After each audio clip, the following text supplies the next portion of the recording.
Sang-ayon tayo sa nasabi ni Coach Tim Cone na tough but doable ang mga laro ng Gilas sa FIBA World Cup qualifiers. Ibig sabihin malalakas ang mga kalaban natin pero hindi nga nawawala yung chance na game by game ay magkakaroon ang Gilas ng upset wins. Kontra sa mga bigating teams, halos wala o konti lamang ang naniwala na mananalo noon ang Gilas laban sa team ng Latvia pero nagawa pa rin ng Gilas na manalo. Kung kaya nila na manalo laban sa isang malakas na team sa Olympic qualifiers ay posible rin na magawa nila dito sa FIBA World Cup qualifiers. Malamang sa malamang ay na-integrate na nga sa sistema ng Gilas itong si AJ Edu. Mas magiging pulido pa ang galawan niya sa Gilas team sa kanilang mga susunod pa na laro. Nakita rin natin nag-post si AJ Edu na nagpapasalamat ito na naging healthy siya at natapos niya ang regular season ng Japan B1 B-League 2024-2025. New Zealand naman ang nagiging mortal na kalaban ng Gilas sa FIBA Asia. Ang dalawang teams na ito ang palaging natatapat nga sa isa't isa, magkagrupo sa sunod-sunod na kompetisyon sa FIBA kagaya ng Asia Cup qualifiers, FIBA Asia Cup mismo hanggang sa FIBA World Cup qualifiers ay ang New Zealand ang palagi na nakakalaban ng Gilas. Ang maganda dito, pwedeng makahabol at maka-adapt ang Gilas sa level ng New Zealand.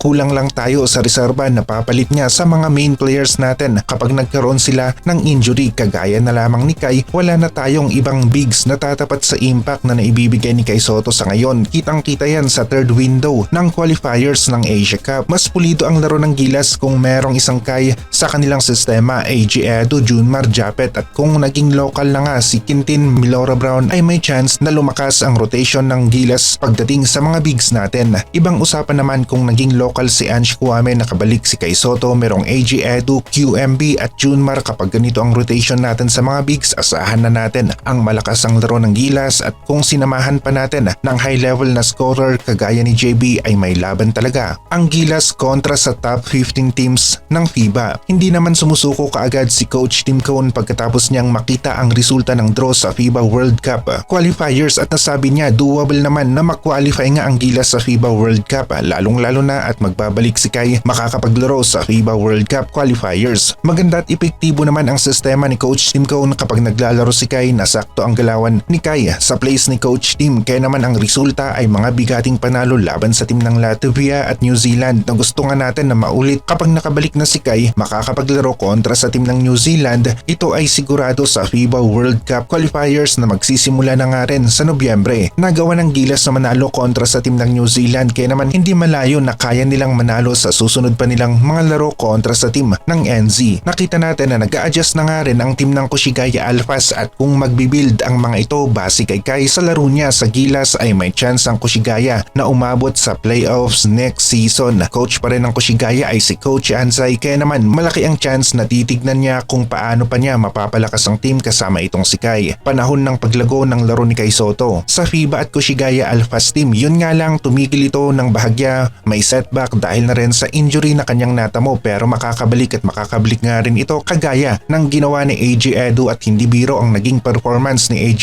Edu sa FIBA World Cup noon. Malalakas na sentro ang kanyang tinapatan at hindi nagpahuli kontra sa mga ito at nagkaroon nga rin ng magandang performance at stats.